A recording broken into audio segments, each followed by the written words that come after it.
Well, yeah, man, just to jump right into this, guys, first up, what do you guys think Brian brings to ACDC that's different from Bon Scott? Well, I think he had the toughest job. He's actually pulled it off, like being a replacement singer from Bon and, and doing a great job. Nobody in ACDC, no ACDC fan is mad at Brian Johnson. Like, obviously Bon's gone, but we want Bon back. Like, he pulled it off, which is a tough task, especially, with the momentum they had after Highway to Hell. And, Bon was just such a legendary rock star and a front man. So you got to give Brian credit no matter what. The guy, he made the band even bigger when he came. Obviously. Yeah, I remember Back in Black coming out, and after, loving Highway to Hell and saying, wow, now AC/DC with Bon are on their way to be superstars. We lose Bon, and who's this guy Brian Johnson coming in? And I'll admit, as a teenager, I didn't want to like it. But you know what, man, after it blew up and I listened to it from beginning to end, it was like, oh, now this is undeniable. Just incredible that they could pull off what's considered, their classic album, obviously one of the best-selling rock albums of all time. It was just one of those things. It was like when Ozzy left Sabbath and Ronnie Dio came in and they did Heaven and Hell. I didn't want to like that either, but then I put it on and I said, this is a masterpiece. So it's the toughest job in the world trying to replace an iconic singer, but Brian did it. Yeah, it's funny if you even going back to like Dirty Deeds and especially in the late 70s, Bon, I know at least in America they were kind of worried about sort of his commercial potential and how big the band could get with him as the vocalist. I mean, so do you think that Brian really kind of helped them get over that hump as far as really kind of busting through to beyond rock audiences, but just kind of everybody? I don't know. If Bon played on Back in Black, I think it would have been just as big. So I don't know if Brian did that for the band or not. It's tough to say.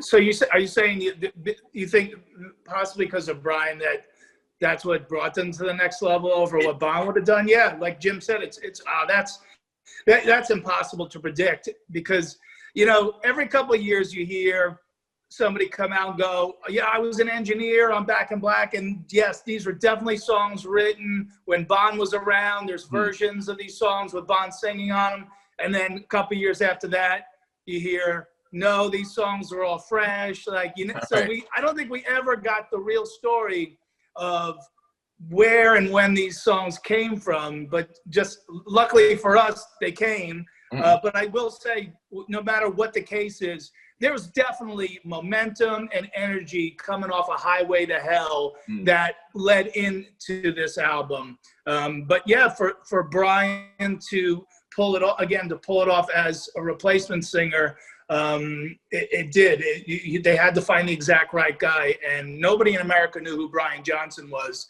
and yet it was still, a huge album. Yeah. Also, AC/DC wasn't a superstar band at that point. Highway to Hell was just breaking them, but they still were opening for Ted Nugent at Madison Square Garden. I saw that show on a Highway to Hell tour, so they weren't a household name at that point when they lost Bon Scott. So slipping Brian Johnson in, and then all of a sudden, doing arenas and stuff like that was different. So a lot of people AC/DC wasn't even on their radar at the point. And there's also a rumor that they found Bon Scott had a notebook full of all these lyrics, and they used some of the lyrics for Back in Black. Like, that was left in his apartment, and Angus and Malcolm, I guess his sister or his mother gave it to him. They used some of those lyrics. That's a rumor too, but who knows? Yeah, my one buddy, Jesse Fink, wrote a book. It's called Bon the Last Highway, and it goes into a lot of that, where he kind of ties together a lot of things where there probably were some ideas floating around as far as like lyric ideas that they just kind of rolled over that I think they had and Angus had, and so I don't know if there was an actual like, oh, here's this notebook of Bon ideas, but there was definitely some stuff, like especially when he goes into it and he kind of explains it to the people he talks to. It's I'm not sure if you guys have read that book. It goes into his death and everything else. So that's a cool book, though. I mean, it reveals kind of a lot of stuff about Bon and Back in Black for sure, and kind of how that was sort of all. Which I mean, I get, you're in the middle of demoing those songs. You're kind of already, the process has already started. So I mean, it'd be natural that there's going to be some ideas that spill over. I mean, I don't think it was all 100% fresh for. Yeah, agreed. So where were you guys? You're talking to Jesse James Dupree the other day. He said, he was telling a story about Brian, and Brian was I guess they were sitting in a car. They were at a concert, somewhere in Florida, where Jesse was like guesting, and Brian was tagging along, and a fan comes running over and wants Brian to sign, Back in Black, and Brian rolls down his window. They're sitting in the car, and he's like, yeah, sure. So he signs it for him, and the fan goes away, whatever. But Jesse was like, yeah, Brian's sitting there, and he's like, yeah, I don't understand. He's like, I don't understand that. And Jesse's like, Brian, like, that's Back in Black. He's like, people remember like two things. They remember where they were when Elvis died, and they remember where they were when they heard Back in Black. So what were your guys' first impressions of hearing that record? Like the first time you heard it, the first time you hear the needle drop, whatever, you hear Hell's Bells, and Brian comes in, man. I mean, do you guys have memories of hearing that record for the first time? I remember just hearing You Shook Me All Night Long on the radio, which I was like, I can't believe they're playing ACDC on the regular radio, which was weird. I mean, I had the record already, but I didn't know that was going to be the huge hit on the record. But yeah, it was just like, wow, they're really breaking through now. Because once in a while you would hear something from Highway to Hell. I remember as a kid, on the radio, they'd play it maybe late at night or something like that. But I'm like, wow, they're really starting to take off. I loved it when I first heard it. I'm like, man, this thing. And I was a huge Bon Scott fan, but it was like, you couldn't deny it. It was almost like, when Heaven and Hell, Black Sabbath with Dio, you couldn't deny that was a great record. I was more of an Ozzy fan, but I was like, fuck, this is great. So I can't, I couldn't pick it apart.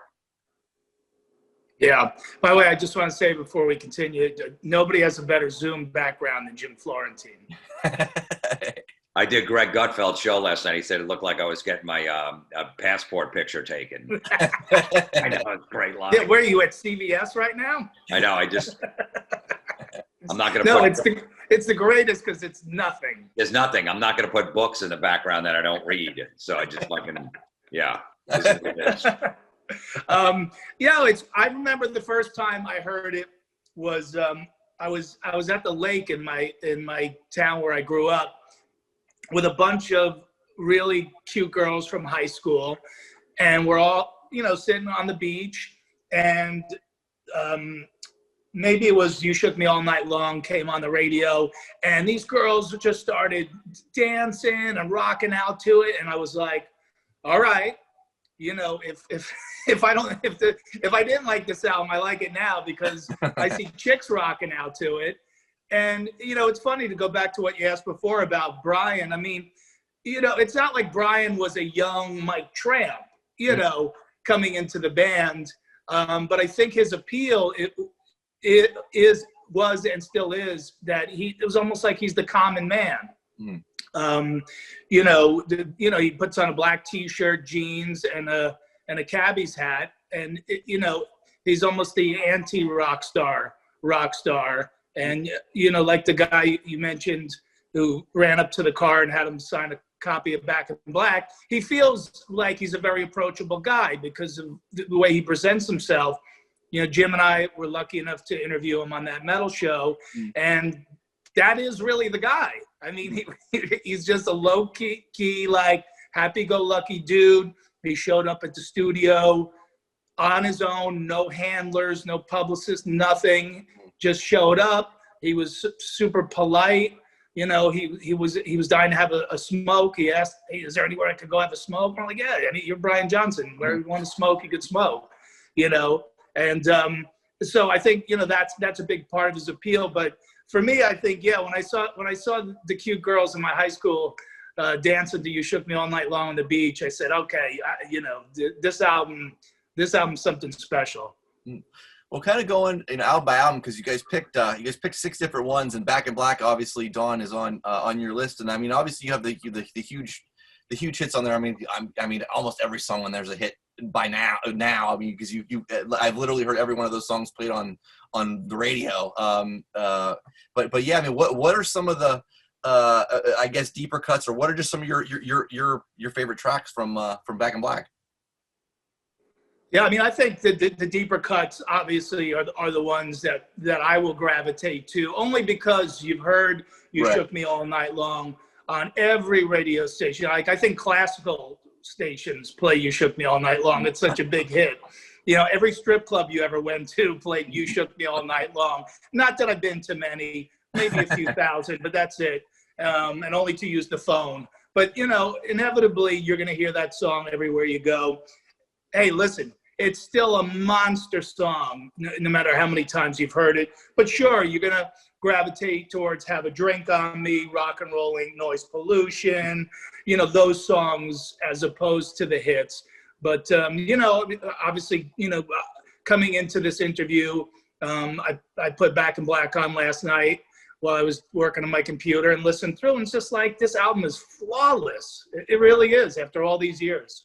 What does Mutt Lang get out of Brian on this record? I mean, because Brian comes into ACDC and it's literally the performance of his lifetime. I mean, it's the pinnacle of I mean, he's done great records obviously since, but it's the pinnacle of his vocal performance but yeah, I mean, Mutt Lang you know, pulls something from Brian for this record that really nobody else has done, you know, since. I mean, so yeah, I mean, you know, talk about Mutt's influence a little bit, you know, on this record and kind of how he helped sort of shape it. You know, the thing that Brian Johnson told us on that metal show about Mutt was that he, you know, when he went in to record the vocals, Mutt said, "Nope, higher. Got to go higher, got to go higher." And that's why Brian started singing up in that range. And, you know, he said it on the show. You know, here I am, this young guy. I don't think I'm going to be singing these songs 40 years later. You know, he said, if I did, I probably would have sang at a lower register. But it's the same thing Mutt did to Joe Elliott from Def Leppard. He said, you know, get up there higher, you know, really stretch your voice out. And that's a big key to the Back in Black is Brian's vocal. If he hadn't pushed him to where he did, you know, maybe the album doesn't have as much energy as it does. Yeah, I mean, some of the D tracks, "Giving the Dog a Bone," "Let Me Put My Love Into You," was just "Shake a Leg," "Rock and Rolling," "Noise Pollution," just phenomenal. Phenomenal what Mutt Lang did to that band. I look, they, for me, when they got rid of Mutt Lang, I thought they started going downhill with the production and everything else and the songwriting. But I know they were frustrated by him. You know, I've read the history on it that, you know, Mutt would take a long time in the studio, and ACDC just wants to get shit done. And it's cost a lot of money. You know, he's working on a snare drum for 3 days or whatever to get the right sound and shit. And they didn't like that. So they wound up getting rid of him. Yeah, you know, and it's funny because, you know, say that segues nicely into For Those About to Rock, because, yeah, that was a record that took a lot longer for them to do. I know they were trying to get sounds out of that record for you know, and the recording process took a lot longer than they would have liked. I remember reading a quote from Malcolm just saying, like, yeah, or he was so frustrated by the end of it, he couldn't tell if the record was good or not, you know, because they've been at it for so long with Mutt Lang. I think that was part of why they went away. But yeah, I mean, moving to For Those About to Rock, I mean, there's some underrated stuff on that record. It's not one of my absolute favorites, but there's a couple songs on there that really stand out to me. Snowball's a good one. COD is a great one. Spellbound might be my favorite track on the record. But Jim, what about For Those About to Rock really kind of stands out for you? Well, to me, For Those About to Rock, there was finally a time when AC/DC wrote a couple of bad songs. To me, there was not one bad song in the Bon Scott era, not one bad song on Back in Black. But they finally got to a point where there was to me, there was a couple clunkers on there For Those About to Rock. But no, I mean, look, I like to Put the Finger on You is great. Let's Get It Up. Obviously, the title track, Evil Walks. I like Night of the Long Knives, even though it's kind of like corny, but I like that. And Inject the Venom are my favorite on there. And Don, what about you? Yeah, you know, I honestly, I didn't think there was really a lot of filler on For Those About to Rock. I think it's a real solid album. And of course, the title track is just I mean, that is such a massive song. So, yeah, I thought it was a good follow-up to Back in Black. You know, obviously it did well commercially. It was solid enough. You know, same Inject the Venom, I thought was great. Got the Finger on You, awesome. But I think, yeah, what carries that album is the title track, because it's just so epic. Was that record, do you think it was too polished? Was it starting to get too polished for AC/DC sound-wise? I didn't think so. I just thought, you know, they got to a point where, like, look, Back in Black's a 10 on a scale of 1 to 10. This was like a 7.5, 7 3/4. So it's not that big of a slip. It's not a 5 coming from a 10.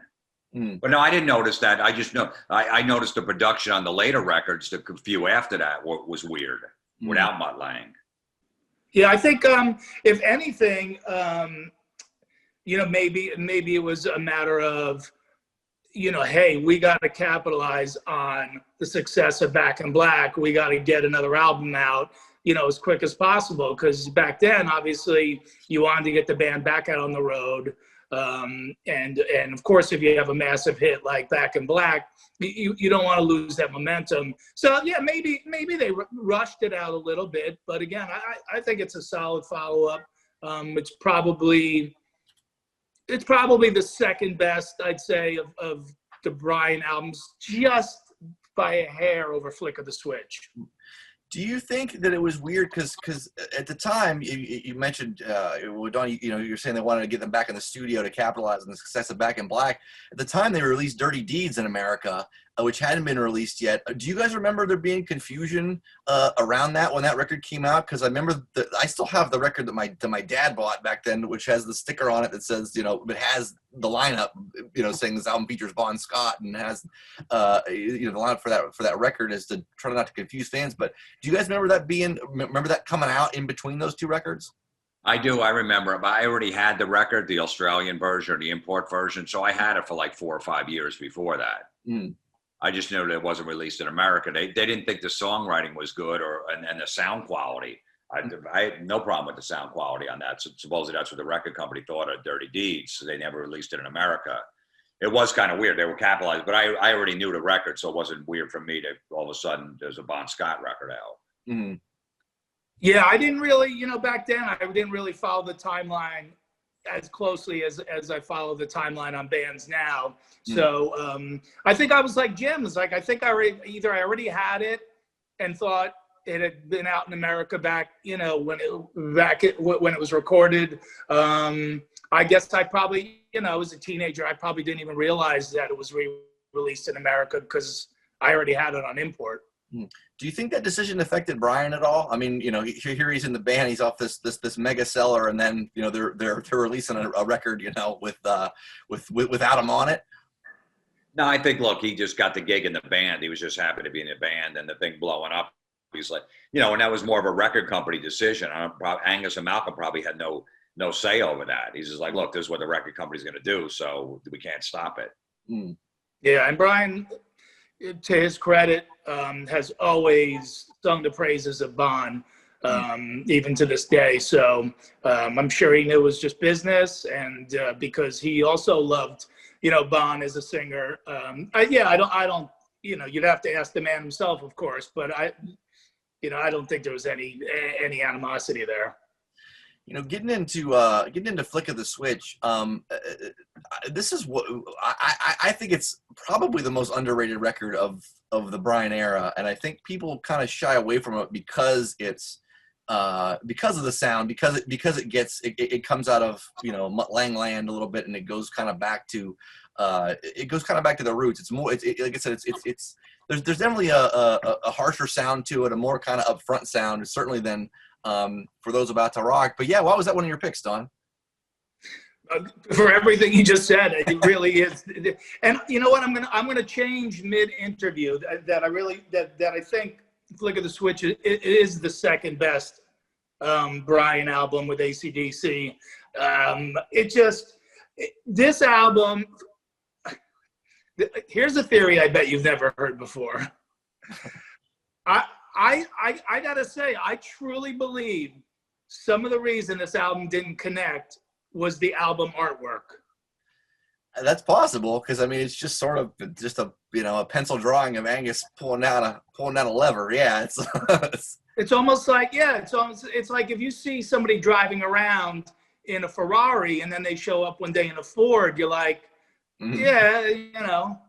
what happened to the Ferrari? Like, Back in Black and For Those About to Rock, those are like those covers are iconic, and then it's just like, okay, they got like their friend who could draw to like make the album, and it's a white album with nothing, like on the back is just the track listing and nothing else.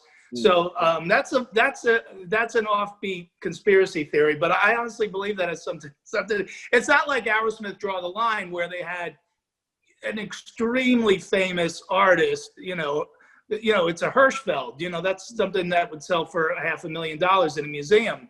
This is just like, all right, maybe Angus drew it himself. Like, it just seems. Sometimes it gives the impression of people like maybe this was just thrown together real quick and maybe they didn't give it enough of a listen. But this album from top to bottom is fantastic. I mean, Guns for Hire is For Those About to Rock of this album. It starts out with that kind of machine gun riff from Angus. You got Brain Shake on there. There was easily 3, if not 4 hits off this album if it had really struck a chord. The House is on Fire, Flick of the Switch, Guns for Hire, and maybe Rising Power as a 4th single. Those are all legitimate AC/DC hits that were never hits. For me, this album, I got a little lost with AC/DC on this album. It didn't connect with me at all. I don't know why. Flick of the Switch is a great song and stuff, but I just it just didn't work for me for some reason. I don't know what. I just couldn't. The artwork. Well, the Back in Black is all black, the album. But that was kind of a thing, like Metallica Black Album. It was sort of like, it was a tribute to Bond, basically, to Back in Black. That was the whole theory behind it, mourning and stuff. So, it might have been because, that was what year that came out, 84, 85, maybe somewhere around there. So, people were still buying vinyl. So you were always excited to go in the store and get it on the album. So, yeah, if it was a weak album cover, possibly, yeah. The one theory that I read too, and I talked to him about, Michael Hannon from American Dog, that band? Yeah, I know American Dog. His theory on it is that somebody screwed up the track listing, that it should have started with side B. Guns for Hire should be the first song, not Rising Power. And I was like, that makes total sense, because Rising Power is just kind of like it's a good song, but as far as an album opener, I don't know. And so I think that might have thrown people off too. They're listening to Rising Power, and it's really a very mid-tempo, even slower song for them. The track order was super important back then when people bought albums or CDs and wasn't really singles and stuff. It was to where to position those songs where it flowed well. So yeah, that definitely could be it. It's still important, but Jim's right. Back then, especially because and Flick of the Switch came out in '83, and because you didn't want to. Now AC/DC doesn't have ballads, but if you're a band that wrote ballads, you didn't want to kind of end a side with a ballad or start side B with a ballad if you were a rock band, but you wanted them on the album. And so it was really tough if you only had 4 or 5 songs on each side. Like, where do I put everything? Where does the hit song go? Usually it was second on the albums back then. I don't know what it is now in the streaming world, but I remember seeing this tour, and maybe that's the other reason I connect so strongly with it, is that was the first time I saw AC/DC was on the Flick of the Switch tour here in Jersey at the Meadowlands with a Fastway opening. And they played a bunch of songs off this record. It was killer. The song sounded great live. This was the last, possibly the only AC/DC record. I think that they played at least, during the course of that tour, there's 10 songs on that record. I think they played at least 8 of them live, which is super rare. But they pulled songs in and out that whole tour. But yeah, you can find versions of just about every song, which is cool. I mean, I wish they would do that more often. I wish every band would do that more often, but I get why they can't. But Talk a little bit too about Brian's voice on this record. He's getting, he's off of a couple world tours here. His voice is starting to change a little bit. It's getting a little bit more rough around the edges, and obviously you don't have Mutt Lang there, kind of telling him how to sing either. But yeah, what did you guys think of Brian's performance on Flick of the Switch? I mean, honestly, I didn't really notice any difference. From the first two albums he did. To me, his voice still sounds strong. Lots of energy in it. So yeah, for me, it's still Brian in his heyday. Yeah, I didn't really notice a difference in his voice either. Just the production. I thought the production was definitely, way different than For Those About to Rock, Back in Black, Highway to Hell with Mutt Lang stuff, producing. It's definitely more of an upfront kind of production. It's definitely way more kind of stripped down. I even read too that when they originally started recording it, they had a first mix of it, and they recorded it at the same studio as in the Bahamas as Back in Black. And I guess when Cliff heard the first thing, he's like, "This sounds like Back in Black Part 2. It sounds exactly the same." So they actually went back in and remixed it with that in mind, which I think the engineer later said he thought that was a mistake to do, because he's like, "Well, it sounded great, and then they went back and deliberately made it sound different than Back in Black." Jim, one of my favorite AC/DC records, and Chris Jericho picked this one too, and he said this is the last AC/DC record that he liked every song start to finish, and I agree with him on that. And that's Fly on the Wall, which song wise, I mean, I get why people don't gravitate toward this album because the production's so different. But yeah, I mean, song wise, just top to bottom, I think it's I think it's one of their best records. And yeah, I mean, what about Fly on the Wall stood out for you? Yeah, well, see, now the production on this is really weird too, and just, I don't know, it almost sounds like demos, but I couldn't connect on Flick of the Switch, but for some reason, Fly on the Wall, I did. I was back in on AC/DC, and I just, even though it sounded strange, the title track is great. Shake Your Foundations is phenomenal. Sink the Pink, Danger, Stand Up. I didn't like everything on this record. I'd put it up there with like a little, maybe a notch below For Those About to Rock, but it is very solid. Yeah, I mean, this is an album that I didn't really fully connect with, although I did like, because it was the heyday of MTV, so of course, they had the videos out for some of the songs on there. That was a cover that kind of weirded me out and maybe turned me off a little bit with the cartoon fly on it. And I was like, yeah, like, right. I'm not 7 years old, But yeah, there's a bunch of solid songs on there. There's, I agree. Shake Your Foundations is one of the better ones. I'm a big Simon Wright fan, so I was actually excited to hear Simon play in AC/DC, and I thought he did a great job. Obviously, that's going to affect the sound of what AC/DC is. With the way with Simon's drumming style, just like when Chris Slade came in, that changed AC/DC as well. So I thought it was just I don't think there's anything necessarily bad on there, but it didn't sound like the first three that Brian did. Just wasn't quite up to par. Sounded a little different to me, and I did not like The Fly. Yeah, I think your album cover theory for Flick of the Switch, I think certainly applies for Fly on the Wall, and they also did, if you remember, they did that 5-song, that like a home video, which was literally was them playing in like the bar with like the cartoon fly buzzing around. So yeah, the whole presentation of this album is like you said, it's kind of childish, it's kind of goofy, which I think that might have turned people off of this record a little bit too. Yeah, and again,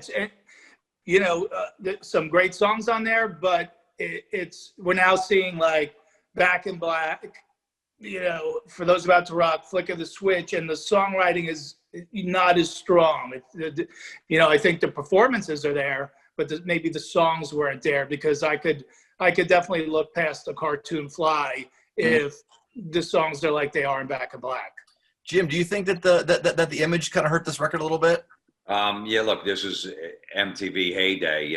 They weren't good looking enough, and they weren't gonna wear spandex and put hairspray in and wear makeup.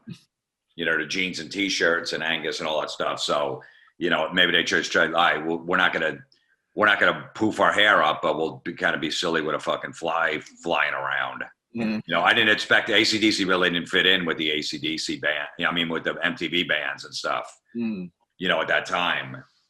But I'm glad that they didn't try that. I'm glad I didn't see Brian Johnson in spandex and, you know, with his hair all, you know, without his cap on and shit. And, you know, Cliff Williams and Malcolm with friggin' high hair. So good for them that they stuck with their guns.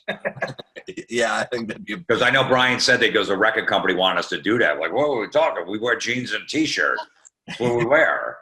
Yeah, he said something about like they brought in like wind machines and stuff. Like, yeah, no, we're not using a wind machine. I love that about them.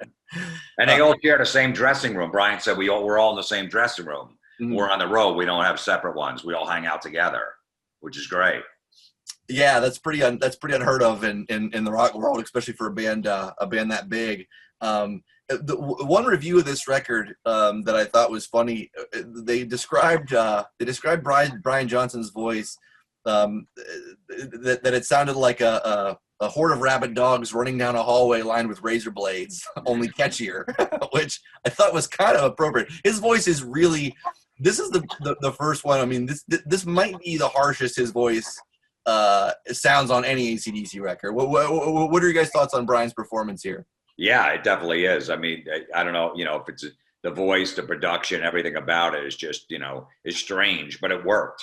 It wasn't polished at all. And a lot of records coming out at that time where all the hair bands were coming out were polished, were super polished. And this was complete opposite.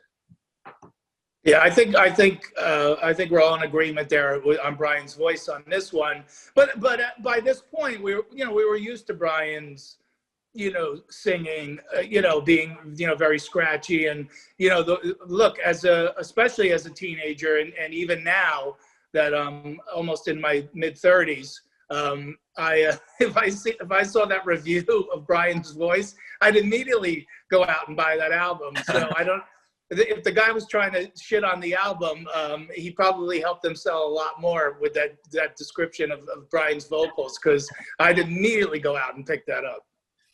Yeah, what was funny about that record is it got kind of mixed reviews, but like the one weird fact about it is People Magazine voted it their album of the year, which is like what wow. People Magazine votes flying the wall. Like somebody must have been an AC/DC fan there at People Magazine. They had to have been. Yeah, definitely for that one. Well, all right, I don't know. So. The next record that you guys have down, Jim has Black Ice. But before we do Black Ice, I mean, obviously, there's just to touch on real briefly. You know, the next two records or next 3-4 records. I mean, there's a handful of them in between there. But from Blow Up Your Video, there's Blow Up Your Video, Razor's Edge, Ball Breaker, Stiff Upper Lip. So there's 4 records before we get there, not counting Who Made Who, which is, you know, just the basically one new track and some instrumentals and kind of a greatest hits. But yeah, I mean, what are there any highlights, you know, kind of between those records? I mean, anything that really kind of stands out to you guys? Well, they lost me for a while. You know, there's a couple in there, Thunderstruck, Who Made Who, and all that. But as far as like Stiff Upper Lip, Ball Breaker, I buy the records in support. I'd go see the tours. You know, I liked like maybe 2 songs off it, but to me they weren't good. To me, their comeback album was Black Ice. Yeah. Look, where would AC/DC be without the song Thunderstruck from the Razor's Edge? And this was, you know, going back to what I said before about Chris Slade's drumming, which is like this guy came in and he could not be more of an opposite player than Phil Rudd. Mm-hmm. You know, he is what Eric Carr was to Kiss. It's that big arena drum sound. And, you know, Thunderstruck with Phil Rudd maybe wouldn't have had the same punch. Mm-hmm. I thought out of all those albums in the middle, Razor's Edge was probably the best of them. But like Jim said, and this is maybe the beauty of AC/DC is like when you have Back in Black and then this handful of massive hits, you know, spread across, you know, a half a dozen other albums, people are still coming to see you, you know, and not even taking into account the Bond stuff, which they never stopped doing Bond songs. Mm. So, you know, I think they were a band that were able to put out an album that, you know, maybe had really 3 or 4 good songs on it. that might have derailed another band, but not if you're AC/DC. Nice. Yeah, AC/DC went in that category. They're almost like the Rolling Stones. They were putting records out. There was a few good tracks, but they were always selling out stadiums or arenas. They never lost any ticket sales. You just knew what it was when the new Stones record would come out. Same thing as AC/DC. So yeah, I mean, getting into getting into Black Ice, Jim, another one of your picks. Yeah, I mean, I think that's a really, really strong record, and like you said, I do think that's kind of their comeback record, sort of in a lot of ways, and that record did so super well. I mean, I think that's I'm not sure sales wise where that ended up at, but it's definitely one of their top sellers. That was kind of the last gasp of CDs before everything kind of went digital and stuff too, since it came out in 2008. But yeah, what were your first impressions of Black Ice? But yeah, I mean, finally, to me, the production on it and everything, I really liked it. I mean, Rock and Roll Train was a great song. The tour, open them up with the train on the stage, and just that whole tour was amazing. And Big Jack, Anything Goes, War Machine. I remember them doing 5 songs off that record on that tour. And I saw that tour, I think, like 3 times. So I really did this. To me, this was their comeback album. Like, to me, their best one since, probably For Those About to Rock. It put it over Fly on the Wall. Maybe neck and neck with those two. Yeah, I think Black Ice, definitely a solid record. Definitely got a good response from the fan base. You could tell people got re-energized with that album. And without a doubt, 2009 Black Ice Tour in New Jersey, Giant Stadium, 70,000 people, sold out. The greatest rock and roll show I've ever seen in my life. When I left that night, I said, I never, ever have to see AC/DC again, because what could possibly top that? Like Jim said, you come out, they got the Rock and Roll Train. They got the 90-foot inflatable, Whole Lot of Rosie, tapping her foot to the song. You got the Cannons. I mean, you got every trick in the book, and 2 hours and 20 minutes of just singing every single song, one after the other, everybody at the top of their game. So I think, yeah, that album was huge for them. And then everyone in the crowd wearing the Angus devil horns. Yeah. The ones that light up, the whole crowd wearing them. What do you think? What was Brendan? This is the first album they do with Brendan O'Brien as a producer too, and he's done the last 3 AC/DC records. What did Brendan O'Brien bring to the table for them? I thought the sound. I thought it was almost it was more polished, and just the songwriting was better. And I just overall just a good solid record. To me, AC/DC was back. Yeah, agreed. Obviously different bands have a different method to their madness, and some like people who are more hands-on. Some bands like producers who just want them for their ear. But yeah, I think Brendan O'Brien, like Jim said, maybe helped to rein them in and focus them a little more on the songwriting. And I agree that just the sound of the record, I think just the overall sound of the record was very strong. One tune that I really like on here, and you always hear the sort of the phrase or that AC/DC's done the same record however many times, whatever. Or, oh, it's all the same, whatever. But there's always a couple songs on every AC/DC record that are like, no, that's not the same for AC/DC. And one of them on this record, there's 2 of them on this record actually. One is Anything Goes, and which is almost more poppy, and Brian's vocal line is kind of cool there. And then the other one is Rock and Roll Dream off of here, which is way. But so they always have these things, and I think Brian's performance on those 2 songs really kind of helped those kind of stand out, because he's, people get into that, oh, it's just the same song over and over again, but it's really not. I mean, on the new record, Through the Mist of Times, like that as well too, where they have these kind of like really sort of catchy kind of melodic tunes. It's more melodic than they get credit for. I'm surprised Anything Goes wasn't a hit. Like, I thought that would be a good follow-up single and it would take off, but for some reason it didn't. That's a great song. Yeah, it is poppy and it's commercial, but it was really good. Yeah, when AC/DC goes off road, you could tell immediately, even if they just swerve off the road a little bit, you go, oh, wait a minute, that's a little different. But listen, they are one of the very few bands that can, play A, C, G in different ways on each album and still make it sound fresh. And quite frankly, if they had swerved off road any more than they had in their career, I think that would have actually hurt them as opposed to help them, like most bands constantly have to reinvent themselves. AC/DC, I think, would have hurt themselves if they had done that. I think sticking to that formula has really worked for them. Yeah, like they're a hard rock Motorhead. Yeah. I think they thought Anything Goes was a hit too, because they did almost the exact same song on the next record with Rock the Blues Away. It was like the same progression, the same, like even the vocal line. It's like that's Anything Goes again. Like I think they really were trying to make that one work. But and that one had a cool video on Rocker Buzz too. But yeah, it's that's definitely an underrated track in on my list for sure.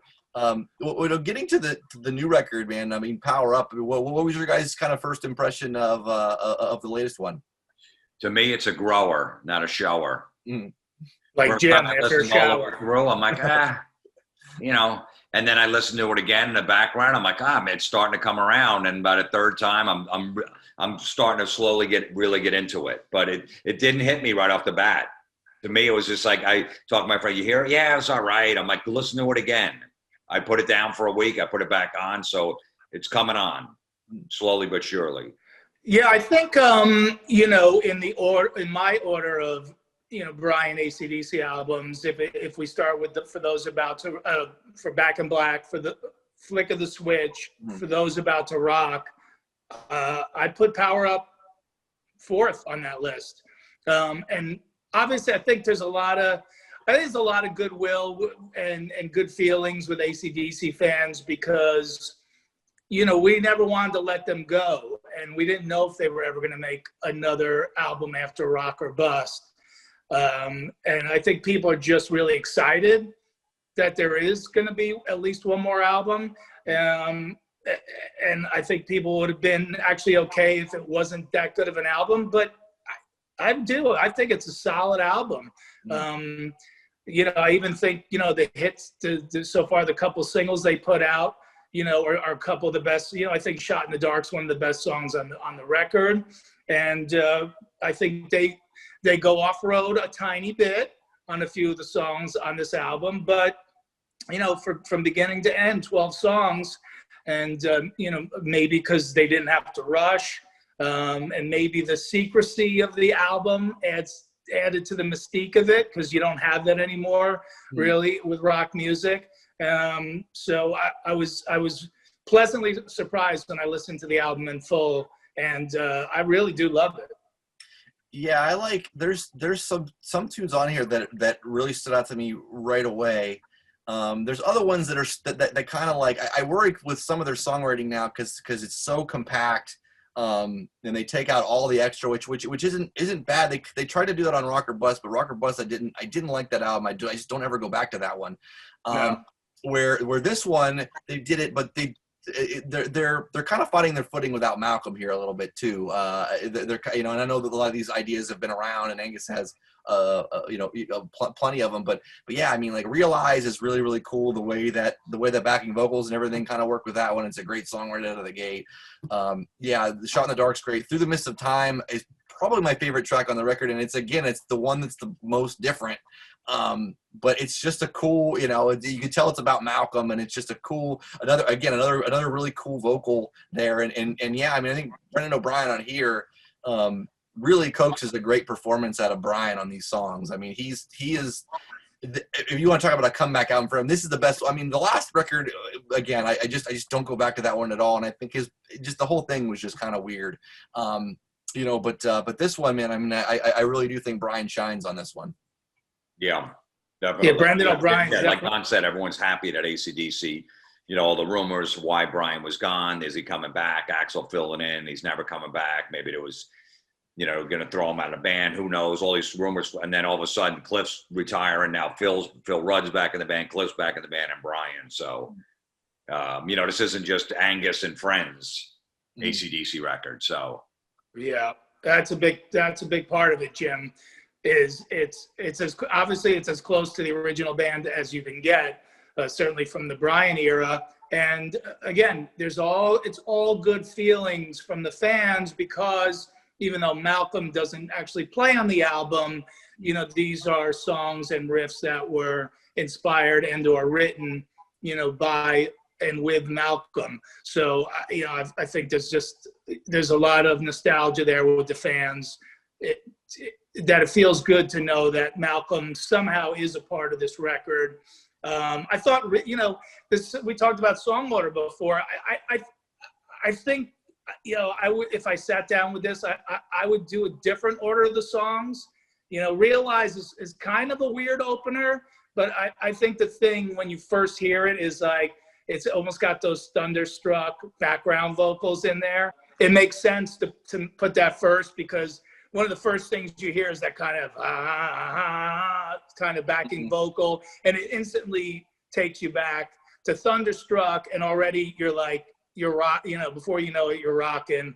And the other song I really love a lot that brings me back actually to the Bond days is Demon Fire. You know, that's sort of the Let There Be Rock of that album. It's sort of got the same tempo, kind of the same chord structure and pacing to it. So, you know, there are definitely a couple on here that bring me back to some favorite moments of ACDC over their history. Yeah, for sure, man. I liked I like Demon Fire a lot on there as well too. It's kind of like it reminds me of Safe in New York City a little bit off of Stiff Upper Lip. It's got a kind of a similar sort of tone to it. It's in the same key, obviously too. Like you said, Let There Be Rock. It's in the same key as that as well. And so that one's definitely high on my list for this record too. And just one more topic I want to touch up on with you guys real quick, and then I'll let you go. And again, guys, I really appreciate your time today. And what was your take on how AC/DC handled the whole hearing issue with Brian, and kind of how they sort of sent him home, and it was sort of an unceremonious kind of thing that sort of happened, you know, to Brian at the time. But yeah, I mean, what was your guys' take on that when, you know, AC/DC, you know, comes out with just a little blurb on their website saying, well, Brian's out. Well, we're going to find a guest vocalist. Yeah, it was kind of weird, you know. It's like, and they kind of sold it, AC/DC, like, hey, man, we were contracted to do these last 10 shows, so we have to do them. It's like, do you really need the money? You know what I mean? Like, a struggling band. They kind of sold it like that. Hey, man, we sold 20,000 tickets times 10. We got to do these shows. You know, we're going to get sued and stuff. So, yeah, it almost seemed like, you know, a conspiracy theory would be like, hey, Brian's getting up there in age.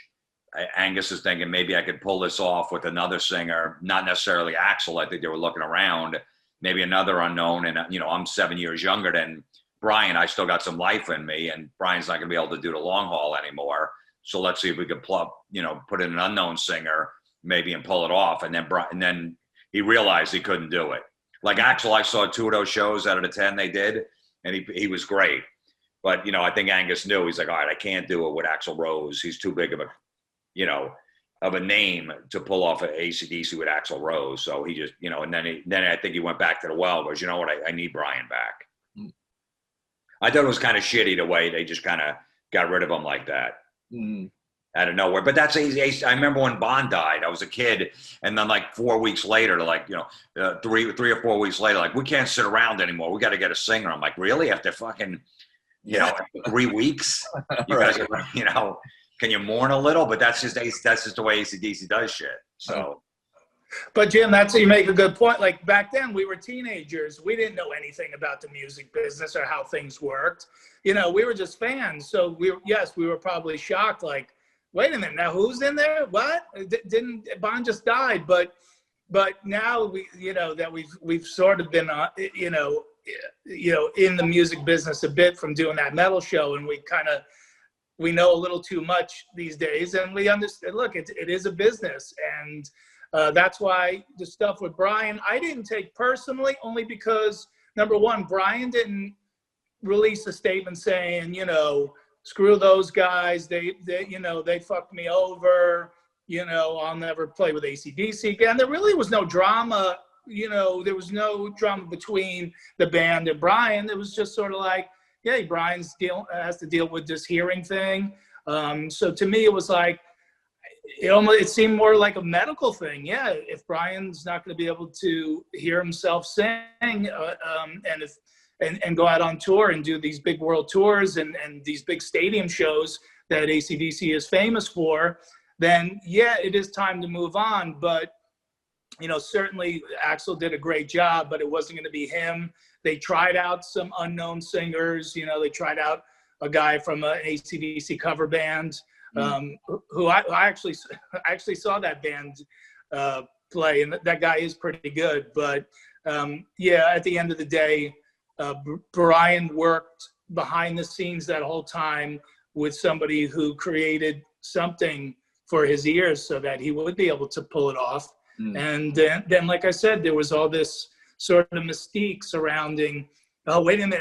So Brian Johnson was seen going into a studio in Toronto, and then somebody got some cell phone pictures, and I think that was Cliff Williams and Phil Rudd were seen going in, and so there was sort of this long period of excitement for this record but then COVID hits, and you're like, oh, we may never see this now. And I'm just glad all the pieces came back together, and as much as I said I'd never go see AC/DC again because they put on the greatest rock show I've ever seen, I would go see them again for sure if they can get out and tour on this album. A lot of AC/DC fans were mad when, basically it seemed like, they threw Brian to the curb, and they were like, I'm never going to go see AC/DC again. I'm not going to see this version of AC/DC. I'm like, look, I want to see it. I want to see what Axl can do. So I went and saw it anyway. But yeah, but that was a lot of the AC/DC fans were really annoyed by how Brian was treated.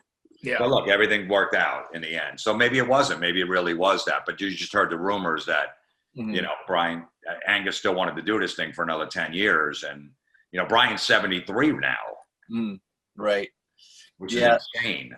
Yeah, it's crazy that. It is crazy that he's that old and still. I mean, the shape and stuff he's in, and that he sounds that good on this record. But yeah, you got to worry about how long of a tour they can actually do. And I think if when they do tour, I don't think it's going to be, like they have in the past. I think they're going to hit the big shot here, stadium. I think they're going to condense that down just to make that more doable just for how old they are. Yeah. But yeah, make it more like destination events. One last question for you guys here, and just simply put, do you think Brian gets a raw deal from some AC/DC fans? I don't think so. Maybe when Back in Black came out, the hardcore Bond fans, but I don't know. To me, I never, you hear it a little here and there, but I didn't. I never really got that sense. I mean, obviously, if you look over the history, the Bond stuff to me is way better. But Brian's stuff is pretty good. But the Bond wasn't around. It's not like they kicked Bond out of the band. Yeah. And they put Brian in. That would have been a different story when Bond's passed away. There's not what else are you gonna do? So I think Brian got a free pass with that, which is good. And he's a fucking great guy, and he did a great job. Yeah, I think look, and especially here we are in 2020, and AC/DC is releasing an album, and so there's a couple of generations of AC/DC fans who don't even really know about the Bon Scott era. So I think at this point, Brian Johnson is synonymous with AC/DC, and but yeah, maybe if Back in Black wasn't the monster that it was, we wouldn't be still talking about AC/DC in 2020. But here we are.